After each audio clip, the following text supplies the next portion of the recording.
Hello नमस्कार श्री स्वामी समर्थ सर्वांना. तर सकाळी सकाळी नाश्ता करून घेतला. जाऊबाई आलेल्या होत्या.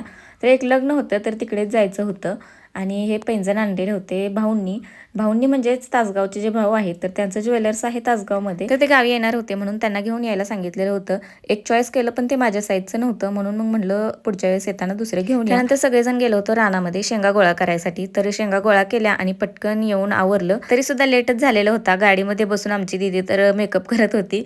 जास्त मेकअप वगैरे काहीच केला नव्हता. तरी सुद्धा मी कशी दिसते मला कमेंट करून सांगा. आणि ह्या होत्या आमच्या पाहुणीबाई. ह्या सुद्धा लग्नासाठी आलेल्या होत्या. तर ह्या सुद्धा आमच्या जाऊबाई असते तिकडेच असते दुकानला म्हणजे गुलबर्गामध्ये.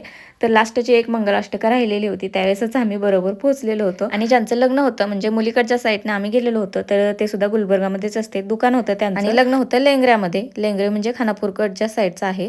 तर जे काही गिफ्ट वगैरे आणलेले होते तर ते दिले आणि सामान काय काय दिलेलं होतं लग्नामध्ये ते बघायसाठी आलो. ते बघितलं आणि लगेच जेवण करायसाठी गेलो. तर जेवण वगैरे केलं आणि न्यूली कपल सोबत फोटो वगैरे काढले आणि त्यानंतर लगेच घरी जायसाठी निघालो. आणि आमच्या जाऊबाई ट्राय करत होत्या गाडी चालवायसाठी आणि त्यांचा आता जस्टच क्लास झालेला आहे म्हणून त्या थोडा वेळ बघत होत्या. तर बऱ्यापैकी जमते चालवायला. त्यानंतर आम्ही आलेलो होतो पाहुण्यांच्या घरी आणि त्यांच्या घरी मला दिसलेलं होतं मांजराचं पिल्लू. तर चला मग आजचा व्हिडिओ तुम्हाला कसा वाटला नक्की कमेंट करून सांगा. भेटूया नेक्स्ट व्हिडिओमध्ये. बाय.